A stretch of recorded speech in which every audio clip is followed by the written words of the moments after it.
The House of Mystery presents Inside Writing, the radio show where authors discuss their writing process in all genres. You are back in the House of Mystery, and we're talking about this mysterious world, and I'm Al Warren, Mr. David Rose Martino, the donut killer, is co-hosting today. Yeah, Mr. Donut. Yeah. Should have told you I snuck a munchkin. Yeah, a donut hole. Yeah. Well, I could smell the donut from here. Yes. You know, it's going to be it's going straight to your waist. You know, it is. You know, next time you do a karate video, people are going to go, "Oh my God!" Yeah, I know. You're going to have to wear get a girdle or something. Yeah, that's a good idea. Tuck it in, you know, and then the people go, "Boy, he's in good shape for a man at that age." It won't show on camera. No, see, there you go. But I don't know if you'd be able to move around very quick with. That's true. I might have to speed up the film or whatever. Yeah. Have to cut out that part, cover it up. Yeah. Anyway. Well, another great book we're covering today, and it's a true story, so we're covering history. Okay, so kids, you're going to learn something, you know. So we're talking about the Scandalous Hamiltons, and we've got the author here, Bill Shaffer. Thank you for being here. Thanks for having me. Bill, interesting story. How does one come across such a story? Like, where did it fall into your laps? Like, how would you come across this and get into writing? The story sort of found me more than I found it. I live on the Upper West Side of Manhattan, and my wife and I had relocated to a new apartment about 5 years ago. And I was returning home from an errand, walking on Riverside Avenue. And at the corner of Riverside and 76th Street, I came across this fountain. It's called the Hamilton Fountain. And it stopped me in my tracks because it's quite beautiful. And I thought, this looks like something you would see at Grand Central Terminal. I do architectural research, historical architectural research, and I read the Parks Department plaque quickly, and it said it was a scandal involving a great-grandson of Robert Ray Hamilton. He left money in his will for this fountain, and it was designed by Warren and Wetmore. And Warren and Wetmore are the architects of Grand Central Terminal. And so as I was walking the rest of the way home, I was thinking, why would Warren and Wetmore, who were, you know, some of the most prominent architects in the early part of the 20th century, I was thinking, why are they doing this little fountain in this obscure kind of corner of Riverside Park? And why would they take that on? And so just my own curiosity led to a couple of Google searches, and I started reading about this scandal. And there were a number of blog posts about it, nothing in any kind of long form. And the stories kind of weren't consistent from one to another, or as it turns out, some were more accurate than others. But it led me to start looking into the scandal more. And once I started going there and started unearthing more information, I thought, well, surely there must be a book about this somewhere. And when I looked for one, I couldn't find one. So I took it upon myself to write it. So that's the genesis of how it came about. I guess you have to go back in time and go through a lot of newspapers and different things. Like, okay, so this is occurring. The crime was 1889. Right. So let's talk about maybe give us the basic rundown of the story and what happened. What was the scandal? So Robert Ray Hamilton, a great-grandson of Alexander Hamilton, he was a prominent New Yorker. He was an attorney, a state legislator in Albany, and a real estate developer. The Hamilton family at that time owned a lot of real estate in New York. His name was Robert Ray Hamilton. Everybody called him Ray. At one point, Ray owned 32 different either properties or building lots in Manhattan and Brooklyn. And I write in the beginning of the book that the Hamilton name at that time was a little bit akin to the Kennedy name today. It was Hamiltons and the descendants of Alexander Hamilton were all prominent New Yorkers. They were financiers, prominent business people, philanthropists. And so it wasn't uncommon to see stories about various Hamiltons kind of as you would go through a newspaper on a day-to-day basis. So Ray met a woman, Eva, who was raised in the backwoods of Northeast Pennsylvania, and she could not have come from more different circumstances than Ray, in that she was born to an itinerant woodcutter, guys who were cutting down trees so that railroad tracks could be laid to haul coal out of what was called the Wyoming Valley in Pennsylvania. He was an alcoholic, moved his 6 children around from town to town, wherever work could be found. She didn't go to school past the 4th grade. The consensus in her village was that she was, quote, not going to be bright.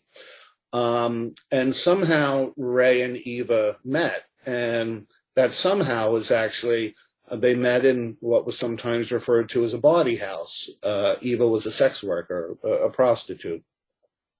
It wasn't uncommon for men of Ray's stature at that time to visit a prostitute on their way home from, their day at the office and drinks at the Union League or the University Club with their friends. And that's how you might end an evening. But they met in 1885, and that relationship was steady for 4 years until 1889.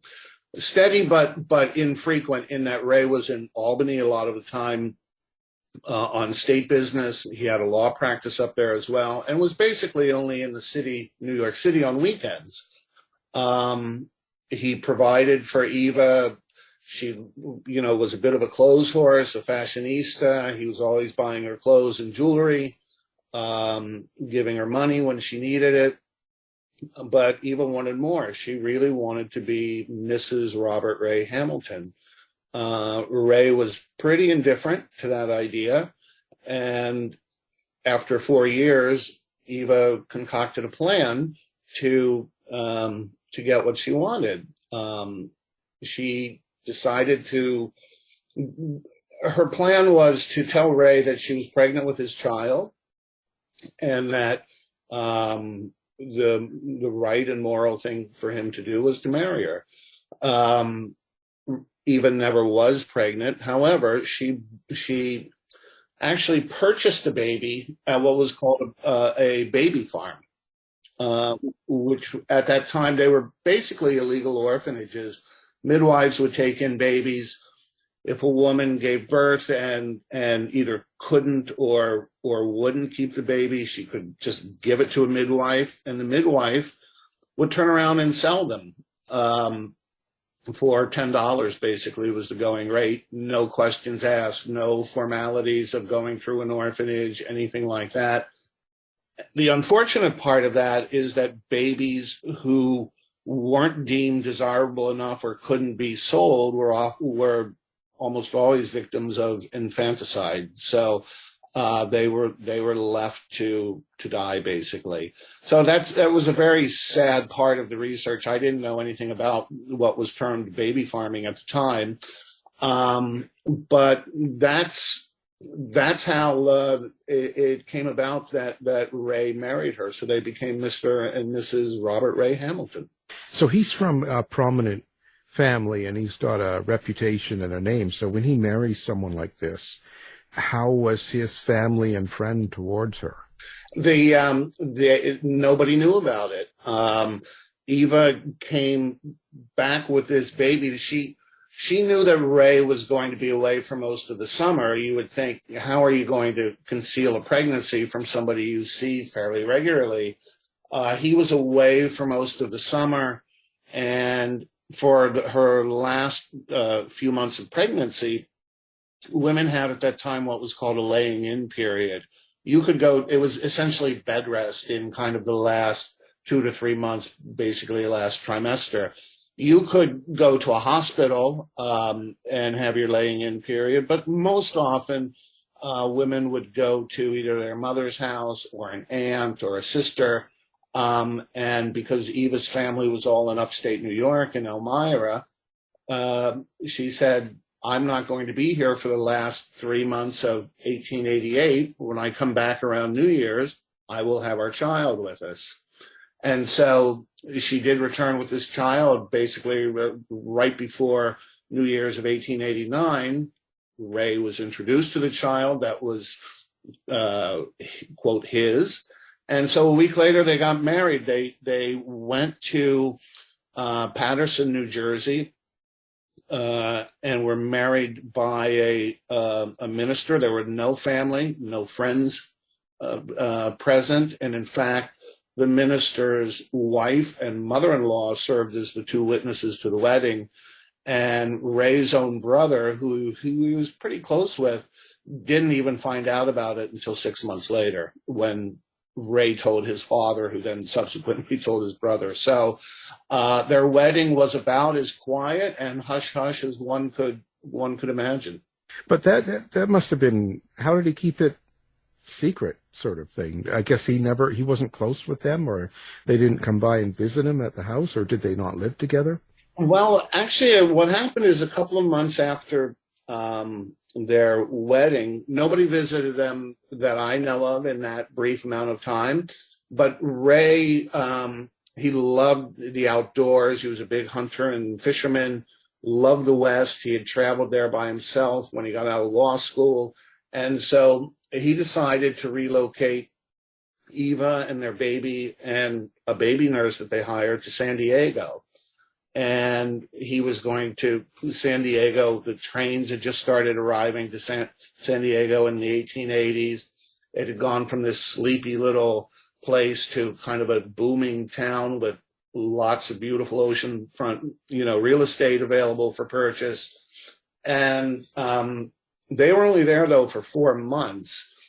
Eva didn't like it there. She lost about 40 pounds. She weighed 150 pounds when she left. She was basically 100 when she returned. She was drinking heavily, and it just wasn't working. So they decided to return east. They decided to stop in Atlantic City for a month before they resettled in New York. And it was when they arrived in San Diego that Ray let his family know that he indeed was married. How did she integrate into basically high society once she was this relationship was then known? Well, the short answer is that she didn't integrate because they had arrived in Atlantic City after being the 1st of August, basically after being married for about 6 months. And they kept to themselves, the 4 of them, the Ray, Eva, the baby, her name was Beatrice, and the baby nurse. But after about a month, they were due to return to New York, actually on August 26th. And the morning that they were due to leave, they were both up early packing. And Ray said, basically, I want a divorce. This isn't working for me. It was, they had never really spent that much continuous time together. Once Eva was his wife, her demands for clothes and jewelry and money only increased. And Ray said, listen, I'll give you $5,000 a month. I'll care for Beatrice $5,000 a year. I'll care for Beatrice in whatever way she needs, but we're done. And Eva refused to accept that. They started arguing quite loudly, which had become common. And the baby nurse, a woman named Mary Ann Donnelly, who was also a pretty heavy drinker herself, got into the middle of the argument, and she had thought that something wasn't quite right with Eva and this whole baby thing. Eva had a couple of friends that when Ray wasn't around, she would hang around with. And she threatened to basically spill the beans and tell Ray her theory of what happened.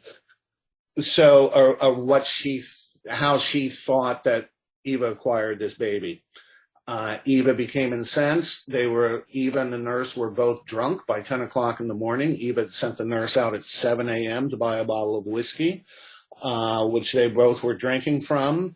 And the argument was settled by Eva picking up a knife and stabbing the nurse. Wow.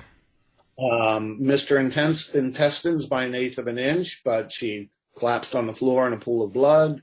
The police were called, and Eva was hauled away to the police station. So before there was ever a chance to kind of, quote, integrate into society, she was arrested. And it was that stabbing. Everything I've sort of told you to this point is basically the first chapter of the book.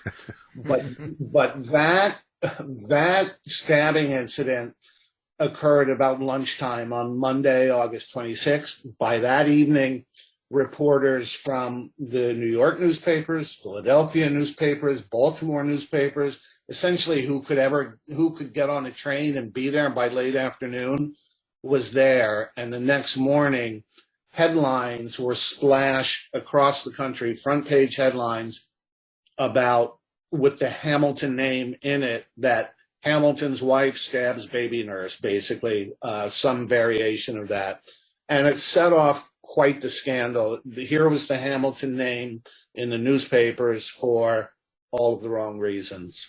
Well, do you think that before the murder that Ray ever had, if he ever suspected that maybe this wasn't his child? I don't think he did. It was never alluded to. I think that he was just kind of out there living his own life. He was 36 when they got married, which was a pretty late in age for particularly somebody of his social status at that time. In the late 1800s, you married in your 20s. You married a woman who was from your own social class. Your families knew each other, all of that kind of thing. I think that he didn't suspect it, and I don't think he ever cared to look at it deeper than kind of what the situation was in front of her. And just, sorry, one quick aside. The nurse ended up living. She wasn't murdered. She ended up surviving, and she actually kind of factors into the story a little later down the road. So it wasn't a murder, but it was. Eva was charged with atrocious assault, was the crime she was charged with.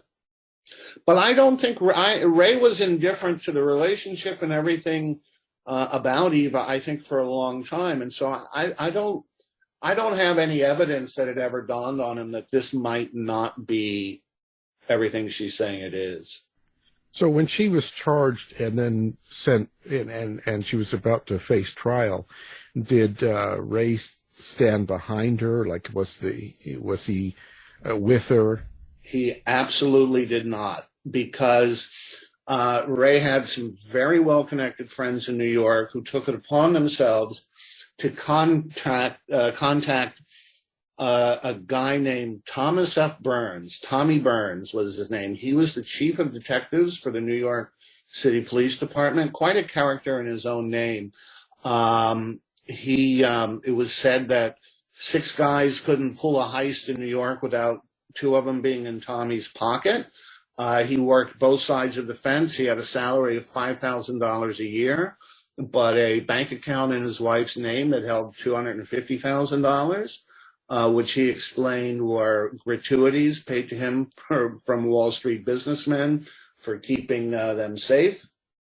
But Tommy knew everybody, and 3 days after Eva was charged stabbing, he is the one who found out that Beatrice was not Ray's child, that she had been purchased.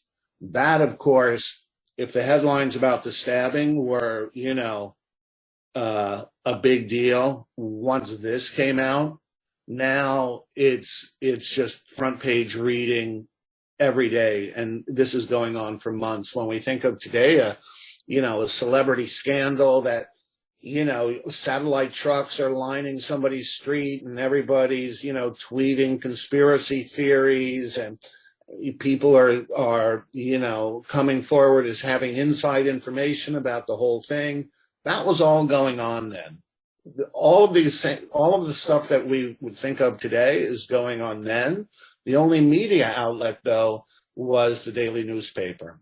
And the New York World, which was Joseph Pulitzer's paper, and was really it was the largest paper in New York. There were 19 daily newspapers, English language daily newspapers in New York at the time.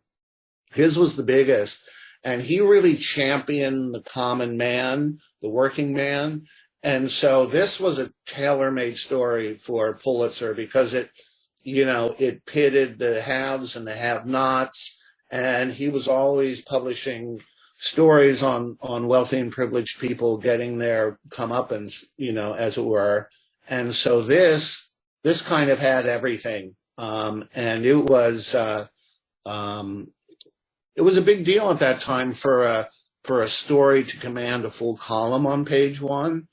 Ray and Eva were full columns, page one, every day for months, and stories that even continued into the interior pages, which was virtually unheard of at the time. So it was a big deal. But to answer your question, Ray knew about 72 hours after the stabbing that the whole thing was a scam, and he absolutely did not stand by Eva, didn't even come close. In her courtroom appearances, he wouldn't look at her. She would reach out to him to try to explain herself, and he literally and figuratively turned his back on her. So did he know at that time too she was married to another man?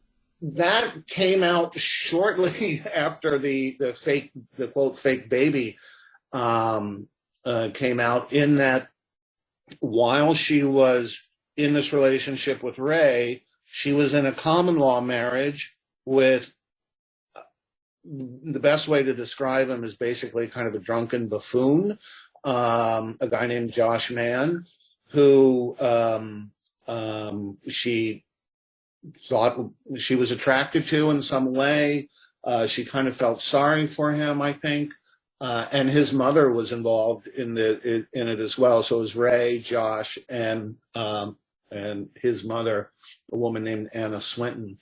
But Ray, when Ray wasn't around, and he wasn't around a lot, she would be with Josh. And in fact, when she would ask Ray for money quite often in those 4 years, that money would go to support Josh. So, and that all came out in sort of litigation down the road, bank records and accounts in her name with Josh as the beneficiary, and all kinds of things. So Ray didn't know any of it. So this must have kind of hurt his reputation. It really did. He was he stayed at a friend's house, with the curtains drawn. He couldn't go out. Everybody, the question in the press basically every day was essentially, and how can such a smart man be so stupid? And everybody was trying to get at, kind of what was he thinking?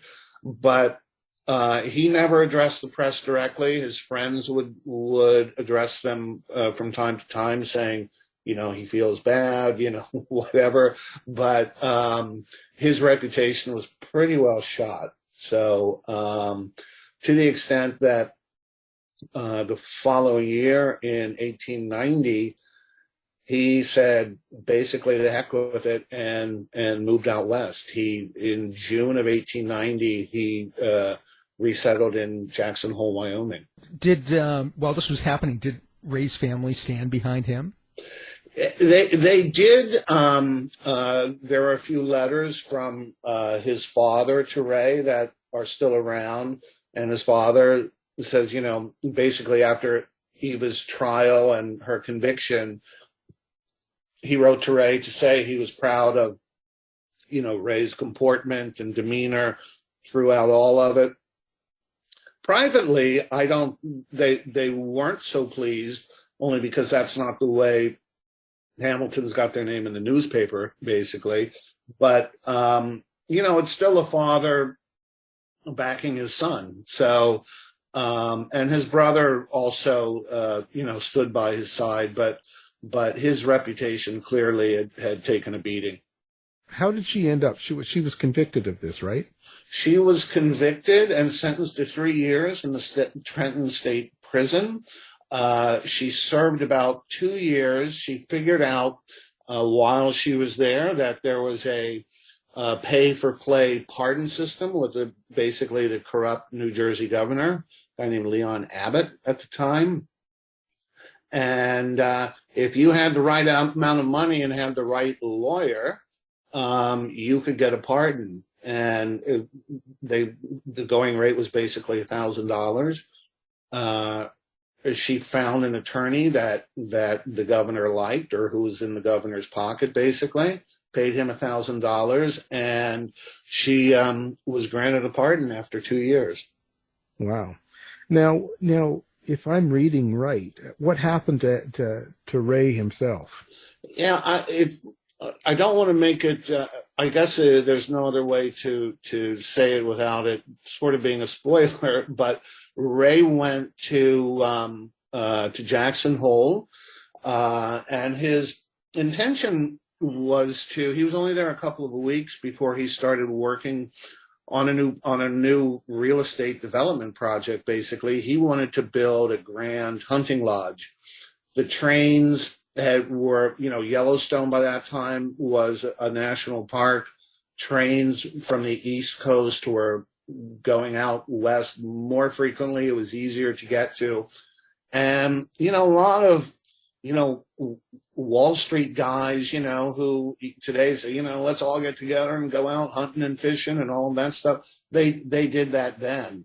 But it was still pretty desolate out in Jackson Hole. And he wanted to build a lodge that basically rich Wall Street guys could come and kind of live comfortably while they were out there hunting and fishing.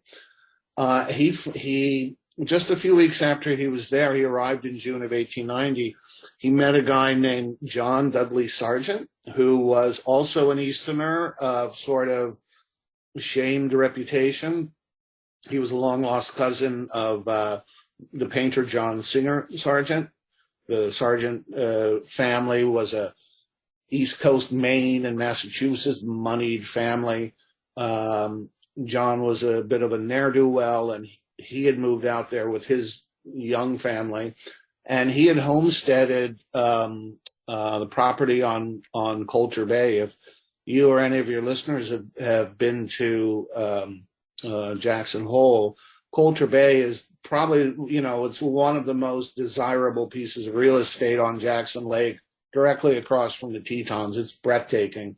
He homesteaded that, and once Ray realized, he had the best piece of property out there, he was also an East Coast guy, they partnered up to build a hunting lodge called Merrymere. The construction was going along well. Ray went off, decided that it was going well enough that he could go off on a little hunting trip by himself. All of the guys working at the camp said, don't do that. You don't know the territory well enough. And Ray insisted on doing it. He went out and I'll just say met with unfortunate circumstances, and never unfortunate and for a long time mysterious circumstances. And that was essentially the end of him. I'll leave the rest of it for people reading the book. But that kicked off a whole nother set of circumstances involving Eva. Well, yeah, because right away that leads to suspicion of she did something to him or had something done to him, right? That was definitely one suspicion. John Sargent wasn't, by all accounts, the most, put together guy. Some people thought maybe their business relationship had gone sour. Some people thought that Ray kind of might have faked these circumstances to just go off and get lost for a couple of years and kind of come back with a new identity. There were all kinds of crazy theories floating around out there, but the main thing that happened was because there was a marriage certificate between Ray and Eva. Obviously, Ray had, or maybe not so obviously, Ray had, as soon as the stabbing and conviction had happened, he cut her out of his will 100%. But at the time, a woman had what was called dower rights, and regardless of what was on stated in a will, a woman was entitled to at least, it varied by state, but in New York it was one third of the entire estate. And the Hamilton family, was not eager in any way, shape, or form to give Eva a penny. She challenged it all in court, and that set off a whole new months-long saga of newspaper stories. She loved attention. She loved being the center of everything. And so the newspapers would report, what she was wearing every day to court, how she made her court entrances, if whatever was happening in court, might be, it would be to her sympathy to, cry or show tears. She would turn on the tears. If she needed to be indifferent or angry, she could be that too. So it was all, in a way, kind of an act for her, but she really wanted the money, and the Hamilton family went to great lengths to prevent that. They were basically saying because she was in a common law marriage, her marriage to Ray was invalid. And eventually it went to the New York State Supreme Court. They sided with Ray's family. Ray's family was represented by a gentleman named Elihu Root, who at that time was one of the top attorneys in New York. He was very well connected. He went on to be McKinley's Secretary of War, and then Teddy Roosevelt's Secretary of War, and then Secretary of State. He won the Nobel Peace Prize in 1912. But in the 1890s, he was really a top-flight New York lawyer, basically, and he's the one that was able to have the Hamilton family prevail. After it was ruled against her in New York State Supreme Court, she came up with one other plan. She had a forged document saying that Ray had promised all this money to her, and the Hamilton family said basically enough's enough and gave her $10,000 and said never darken our door again. And that in the end is what settled it. So yeah, she wanted what she wanted. Yeah. Why didn't Ray divorce her? Because the divorce was in the works when he left the incident happened in August of 1889, right? In January, he started divorce proceedings. Divorces weren't very common at that time. It took a long time for them to wind their way through the courts. They were very expensive in terms of legal fees and all of that stuff. So there was no such thing as kind of a quickie divorce. So he had initiated divorce proceedings in January of 1890. But when these unfortunate circumstances occurred in August of 1890, the divorce was not yet final. So he was technically still married to her, if you were to believe the marriage certificate. Why didn't he just have her killed?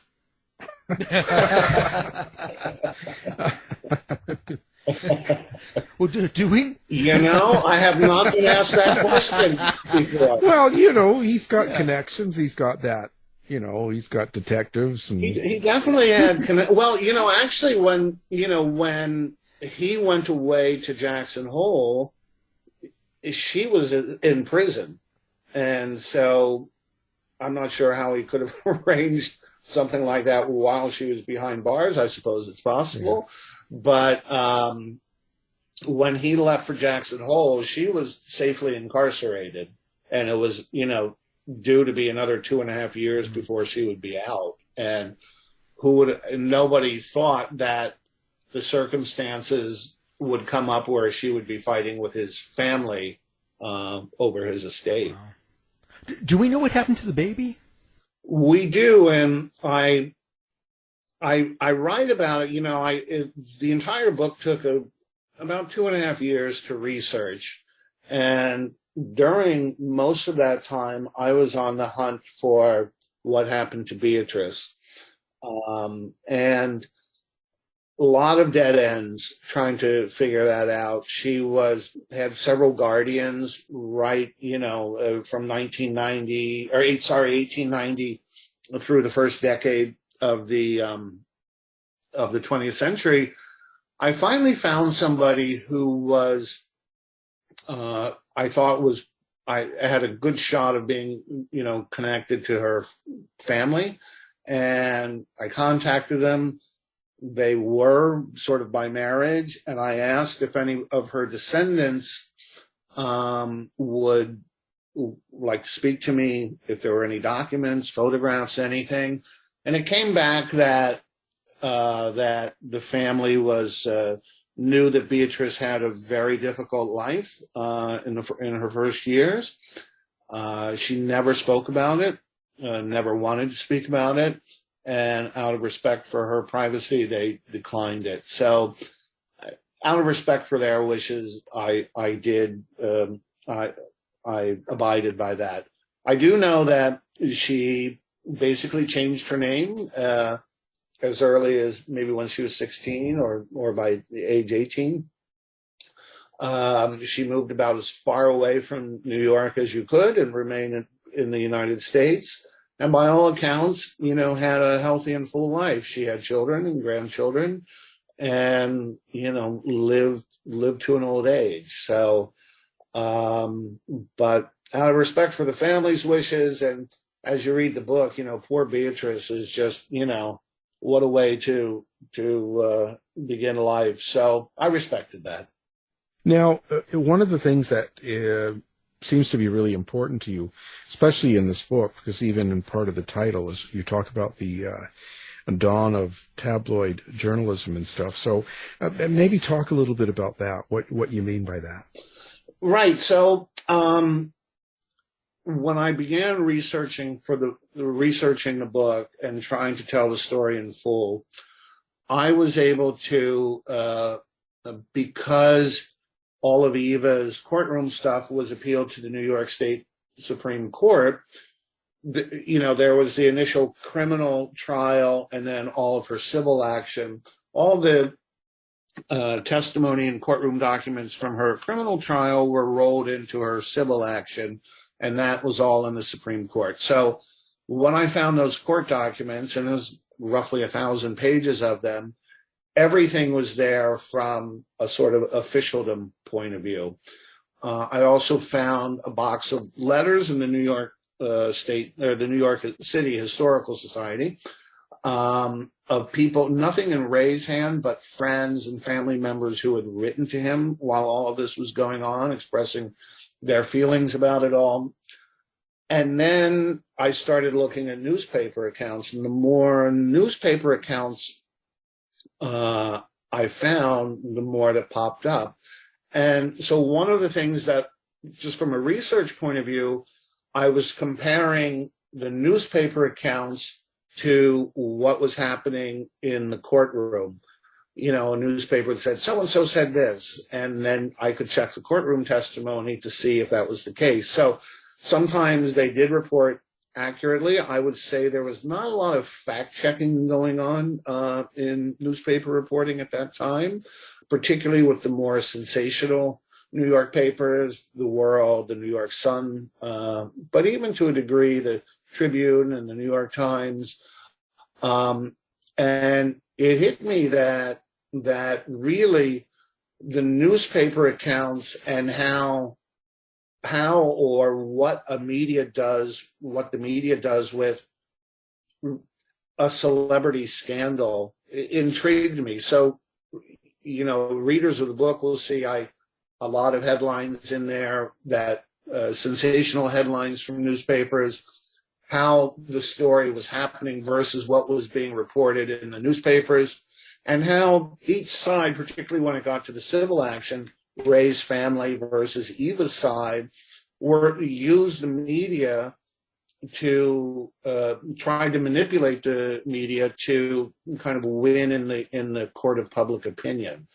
And that fascinates me to that in terms of, as I said earlier, it's really not that different than it is now. There are more outlets now, certainly, but all of the ways that we take in news, it was much the same then. And the fact that when you look at newspapers then, most of them were published as 8-page editions, and a front page, there's no photographs. Sometimes a little kind of pen and ink illustration might be on a front page, but a front page might consist of 20 sort of short stories. So for a story, as I said, to command a full column on page one was rare. And Ray and Eva were full columns, front page, every day for months on end. And, if you imagine at that time picking up your local paper, it was clearly kind of going to be the first thing you read about.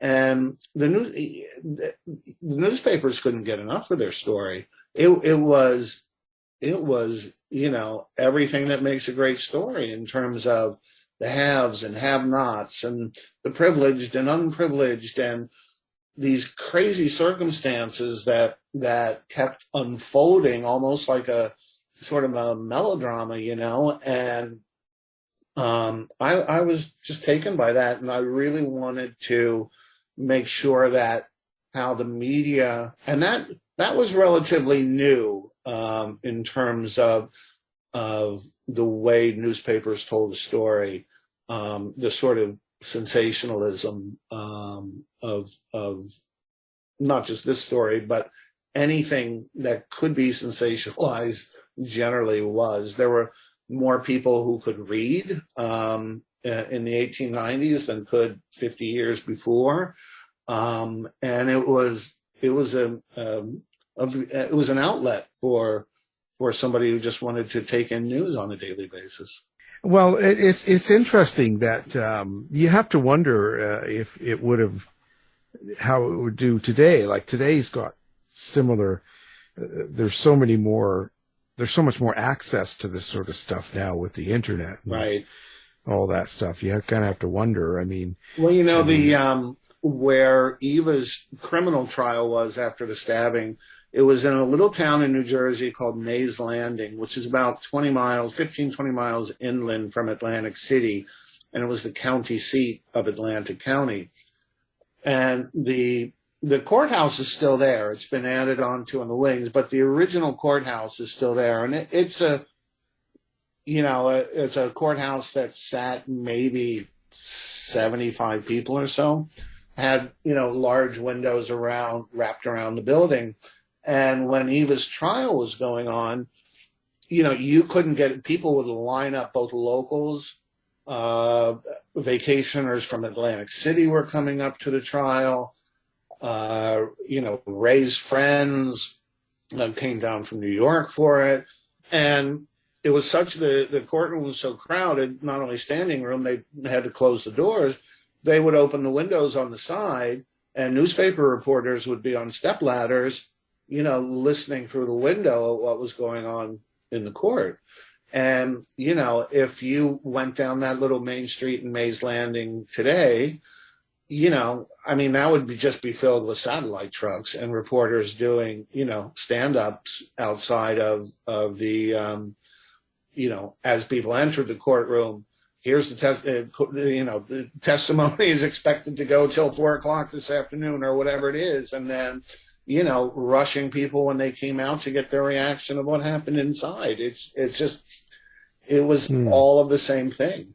And Nancy Grace would be sitting in there. They all would be. They all would be, for sure.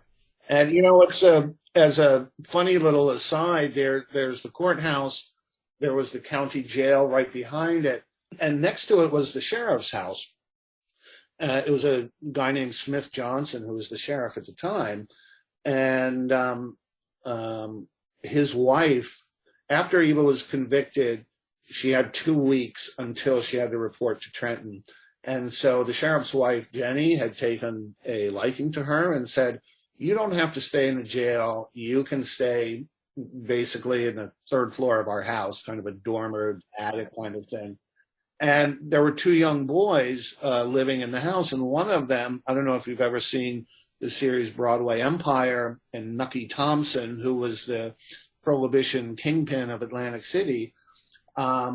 It was based on the real character, Nucky Johnson, who was one of the little boys of Sheriff Johnson who was living in that house. So Eva and Nucky shared quarters for a couple of weeks there in 1889. So, Wow. But, you know, that was just, and actually when the sheriff took her to, had to take her to Trenton, basically you could get on a train and go about whatever it was, 40 miles down the road to Trenton and be there in 45 minutes. He took her on a coach. They took a train northward to Elizabeth, New Jersey, transferred another train coming back down, all in an effort to throw off the press. They left at 4:00 in the morning, but the press, as the press would do, is on stakeout. And so they managed to get on the trains and all of that stuff. And, you know, they wrote the story saying Sheriff Johnson took a roundabout way to take, you know, Eva Hamilton to jail, thinking that he would throw off reporters. Well, reporters are, you know, basically too savvy for that, and wondered why, you know, he spent the taxpayer money to buy these train tickets and take this roundabout way when they were basically, you know, one car behind him in the train the entire time. So, you know. Wow. Yeah. Yeah. Well, and he actually interviewed with, or she interviewed with Nellie Bly, you say. I remember we've talked about her on the show before. What did she say in her interview? Did she say anything kind of shocking? Or? She did. She, well, you know, obviously your listeners are familiar with Nellie Bly, basically credited with inventing investigative reporting. And, you know, Nellie Bly loved to get the side of stories that nobody else was telling, right? And she went down to Trenton because now the Hamilton family had put a full court press on the press to say that basically Ray's a good guy. He got mixed up with a terrible woman. And Nellie Bly showed up unannounced at Trenton, convinced the head keeper of the jail to let her interview Eva. Eva was not ready for it, but, you know, anybody who wanted to listen to her side of the story, you know, she was all for it. So Eva said that the baby was actually a friend of Ray's, was the daughter of a friend of Ray's who was a married man who had gotten a woman pregnant and needed to protect his marriage. So Ray agreed that he would raise the baby and paid Eva extra money to do that. She said that Ray had forced her to have an abortion twice before Beatrice was born. I forget what, I can't think off the top of my head, but there was one other, it'll come to me in a sec, but she just was spinning yarns, basically. Eva was a storyteller all of her life. She said that it was her who initiated the divorce with Ray because she had already suspected that after 8 months of marriage that he was being unfaithful to her. So none of this, I don't know about the unfaithfulness, but the other parts of her story were, soundly refuted in court. But, Eva was, some people that have read the book have empathy for Eva in that she does a lot of terrible things. But, at that time, there were not very many opportunities for women in the first place, particularly women who lacked an education. And you kind of did what you needed to do to get by. And Eva was one of those people. There were all kinds of scams and confidence games and stuff like that went on at that time. And it was people who didn't have money, who saw all these Gilded Age, robber barons and industrialists building these giant mansions and having these, incredible art collections. And on one hand, they would look at awe at those people, but the other hand was like, well, why do they have that and I don't? They must have so much that they can afford to give me some. And however way they could kind of manage to do that, they would try. And Eva kind of fell into that category. She told whatever stories she needed to tell to advance her station in life, basically. Human nature, it's still the same. Human nature doesn't change. And after Marianne Donnelly recovered from her stabbing, she had to testify in court, and it came out that she was a pretty mean and ornery alcoholic herself. After she recovered, she was paid. There were basically freak shows. They were called dime museums, and there was a number of them on the Bowery in New York, and one of the biggest was a place called the Globe Museum. And the Globe Museum hired Marianne Donnelly to sit in a room for an hour, show off the dress with all the slash marks in it from the knife, and answer questions about what happened that morning. And on the stool next to her she had the bottle of whiskey that her and Eva were drinking from that morning. And she was paid $75 a week to do it, which at that time was a pretty good chunk of dough. And she basically said, I'm a little bit embarrassed to do it, but clearly I'm not going to work as a baby nurse anymore. And, I got to get by. So that whole kind of getting by is what people did. Yeah. Well, pay me $75, I'd wear a dress and talk too, right? My God. And what kind of baby nurse is drinking at 7 a.m. whiskey? But hey, not being judgmental here. Yeah. Well, this is fascinating. Fascinating story. Great book. Recommend it for everybody. We'll have this up on our website. People can find it with one click. And of course, it's called The Scandalous Hamiltons. And our guest has been the author, Bill Shaffer. Thank you for being here, Bill. Oh, thanks so much, guys. I really appreciate you having me. Thanks, Bill. You've been listening to the House of Mystery radio show. To find out more about our guests, hosts, or shows, go to www.houseofmystery.com. Show's over for now. Was it as good for you as it was for me? Well, good night. This has been a production of Something Weird Media. I'll be back.